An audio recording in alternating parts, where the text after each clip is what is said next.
Приветствую, уважаемые натуралисты! С вами канал ЗУ. Мы собираем большую видеоэнциклопедию про все виды животных планеты. Любите природу вместе с нами. Подписывайтесь и ставьте лайки. Они помогают узнать о мире животных большему количеству людей. Каких только чудес не встретишь в природе. Мы с вами уже изучали летающих рыб, насекомых, ящериц, белок, но такого чуда чудесного у нас еще не было. Встречайте летающих змей, а точнее райскую и обыкновенную украшенную змею. Вид змей из семейства ужеобразных. Их еще часто называют древесными змеями или золотистыми древесными ужами. Да-да, эта экзотичная красотка относится к семейству ужеобразных, так что эта рептилия дальняя родственница нашего отечественного ужа. Все летающие змеи обладают длинным и сравнительно тонким телом, достигающим от 60 сантиметров до 1,5 метра в длину, и длинным хвостом. Выглядит райская змеюка воистину украшенной. На этом шланге уместился чуть ли не весь спектр красок. Тут вам и зеленый, и черный, и желтый, и оранжевый. Такая яркая и пестрая окраска маскирует змей среди освещенных солнечными лучами сплетений листьев, веток, лиан и лишайников. Ну а тем, кого одарить такой суперсилой, природа не прогадала. Там, где райская украшенная змея обитает,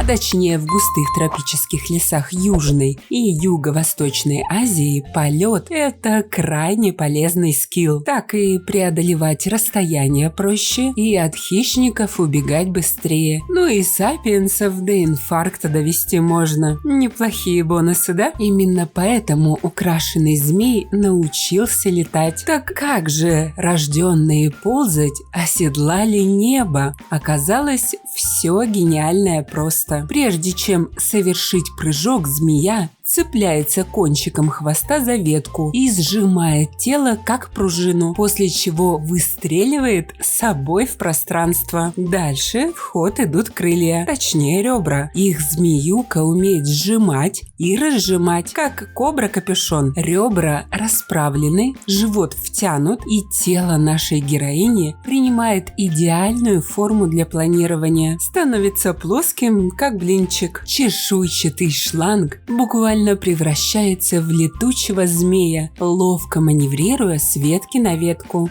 Правда, контролировать движение полета в воздухе без конечностей – это дело сложное. И чтобы не влететь случайно в дерево, змеюке приходится очень быстро извиваться. Украшенные древесные змеи могут передвигаться с ветки на ветку серией коротких прыжков или совершать более длительный полет с вершин высоких деревьев, во время которого она может пролететь расстояние до 10 метров. Кстати, ученые считают, что змея выполняет полет более технично, чем, например, белка-летяга. Суперспособность к полету заметно облегчила нашей героине жизнь в поисках пропитания. Змея, покорившая небо, без проблем охотится на всякую мелочь. Грызунов, амфибий, более мелких рептилий, а пернатых она и вовсе ловит на лету, используя эффект неожиданности. Однако для разбега и качественного прыжка нужно забраться как можно выше. Но и это для древесной змеи не проблема. Карабкаться на ствол ей позволяют микрочешуйки. Они цепляются за поверхность, обеспечивая рептилии сцепление. Ну а чтобы у потенциальной добычи наверняка не осталось никаких шансов, райская украшенная змея припасла еще один тузик в рукаве. Это парализующий яд. Но не бойтесь, к счастью, гад ползучий, а точнее летающий, для людей совсем не опасен. Его яд слишком микродозирован, и если эта штука внезапно спикирует на голову, ваша главная задача – сохранить свое сердце от падения в пятки. Никаких особых проблем ни с размножением, сравнении с численностью популяции уральских украшенных змей нет. В брачный сезон змеи откладывают по 6-11